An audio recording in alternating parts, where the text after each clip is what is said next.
Welcome, I'm Nigel and this is my introduction to scuba diving in the Caribbean Sea.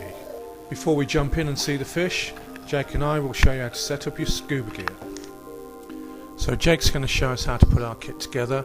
He's got the BCD, the regulator and the tank. First he takes the BCD or buoyancy control device and he puts it over the tank, fixes it to the tank. The strap can be a little tricky, you have to pull it tight and then snap it into place, and that should do it. So Jake is now going to fix the regulator to the tank. This is a DIN fixing which just screws directly into the tank tap. You sometimes get A-clamps as well, which are more popular in the US. So the reg is now on the tank, and the next thing to do is to fix the hose to the jacket. This allows us to inflate our BCD or buoyancy control device. So we then switch on the air and make sure there's no leaks. We turn the valve all the way anti-clockwise and then one turn clockwise. So next we taste the air to make sure it's not bad, and while we're tasting it we look at the air gauges to make sure they're not moving. This would indicate an obstruction. And the last thing I normally do is I inflate the jacket just to make sure that that's all working. And once that's done, we switch off the tank and we're pretty much ready to go. So we'll just take our gear over to the boat. That's it that you can see coming in now. Nice flat bottom boat, and then we'll be ready for our dive. Okay, so we're now on the boat and Jake's just getting into his jacket, getting himself ready. If you are struggling, you can always ask one of the assistants or the dive master just to help you untangle and give you a quick check over. So Jake's now doing his last checks. He's just again checking the air and looking at his gauge, making sure it's okay. He'll also just check he's got his weight belt on, his fins, his mask is ready. He'll probably also just inflate the jacket, see if that's working okay. Normally when we jump in, we jump in with a little bit of air in the jacket so that we're floating on the water before we get ready to descend. So this is the moment we've been waiting for. Jake's just jumped in there with a jump and stride, as you saw. The alternative is a barrel roll, as you can see here. This is me just coming up to jump in after him. I've waited for him to clear out the way. Don't want to jump on top of him, obviously. And I'm in the water now, and I'll just swim over to Jake.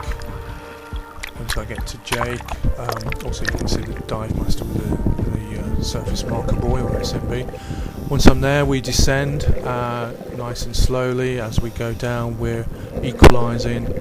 We don't want any pain in our ears. If the mask's too tight, we can blow a little and that'll loosen the mask for us. And we descend nice and slowly until we reach the bottom, and then we'll commence our dive properly. We're descending to around 18 metres here. Jake, although he's qualified, he's a junior diver, so he can't go deeper than 18 metres. Advanced divers, we go down to 40 metres, particularly for diving wrecks. They tend to be in the deep water. So down we go, nice and slow, and you can see now that the other divers and Jake have reached the bottom, so I'll go and join them and we'll commence our dive properly. So here I am diving amongst the corals. You can see a blue sponge there, and just behind the blue sponge we've got a cowfish, quite common to the Caribbean, nice little fun fish to watch. And here I'm just coming up on a trunkfish, similar to the cowfish but without the horns, again a little fun fish. Another favourite fish of mine is the porcupine fish or pufferfish. You can see one here swimming along, and here's another little porcupine fish taking a bit of a rest under the corals.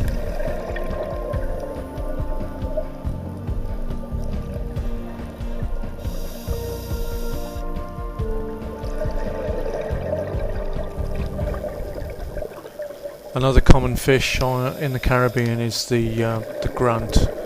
I think these are smallmouth grunts. You can see them by their yellow stripes, and they do like schooling, and particularly on this reef, which is Shark Reef.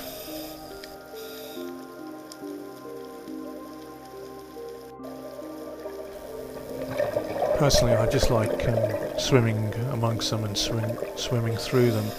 But occasionally, if you look beneath, you will find something a little bit more interesting, like this beautiful stingray.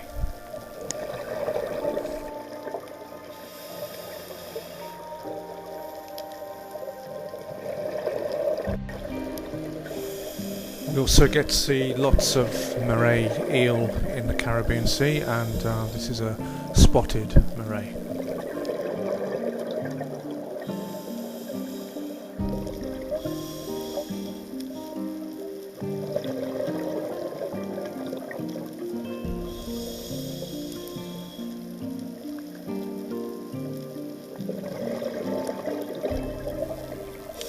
And this little beauty here looks like a sea snake, but actually it's another type of eel. It could be a sharp-tail eel, or possibly, looking at the head, I think it could be a viper eel.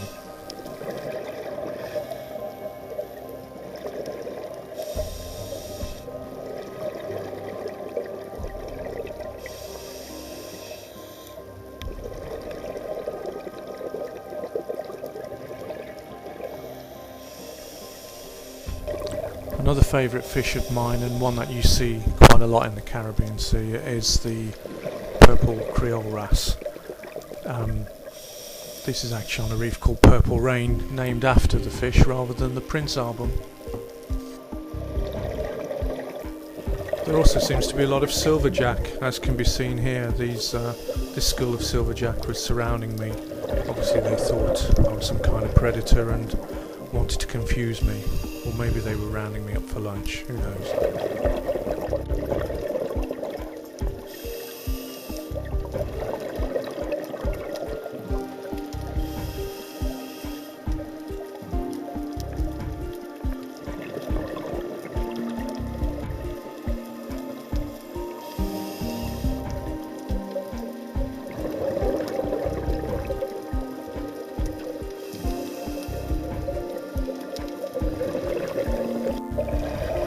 I mentioned earlier that the schooling grunts sometimes hide things beneath them, and that's the case here, where just underneath the school there was a nurse shark taking a rest from the current.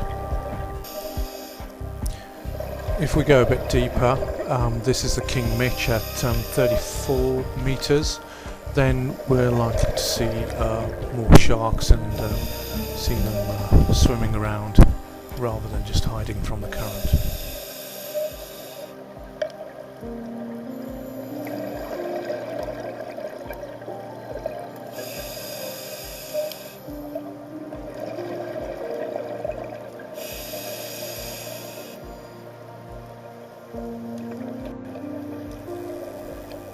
Now this is a beautiful lionfish, which normally really pleased to see. They're such a beautiful, graceful and yet dangerous creature. Unfortunately they're not indigenous to the Red Sea, and divers have been asked to cull them. One answer is to feed them to sharks.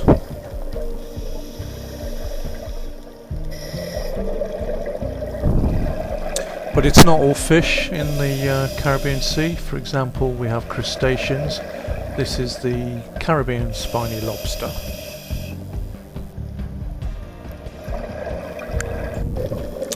This little fella's a bit more difficult to spot, but as we zoom in, you can see that it's a little squid just swimming off there. And occasionally we get to see turtles. Again, a wonderful animal.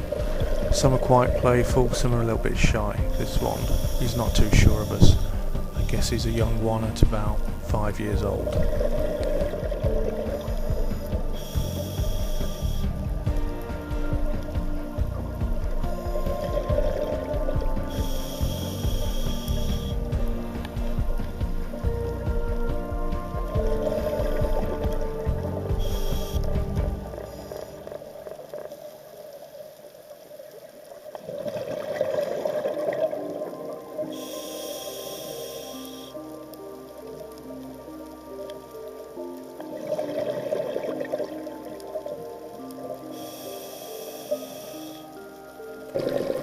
And if you ever do get bored of the animals, I can't imagine it, but if you do, Grenada has its very own underwater sculpture park.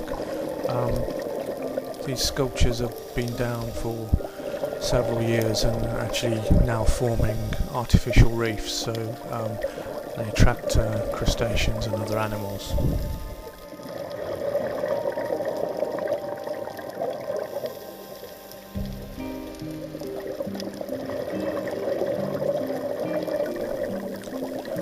During the dive we keep an eye on our air supply.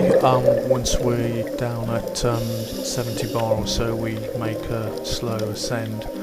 We also need to keep an eye on our dive computer. That will tell us when we're reaching decompression time. We also do a safety stop, normally 3 minutes at 5 meters depth. Then we continue slowly to the surface, wait for the boat to arrive. We take it in turns getting on the boat. First you take off your fins and then ascend the ladder. Don't stay behind anyone as they're getting up the ladder, just in case they fall. So take it in turns, one at a time, and then that's the end of our dive. So that's the end of our dive. I hope you've enjoyed this virtual dive with me and learned a few things along the way, and hopefully it's encouraged you to go and take up diving next time you're in some nice warm waters.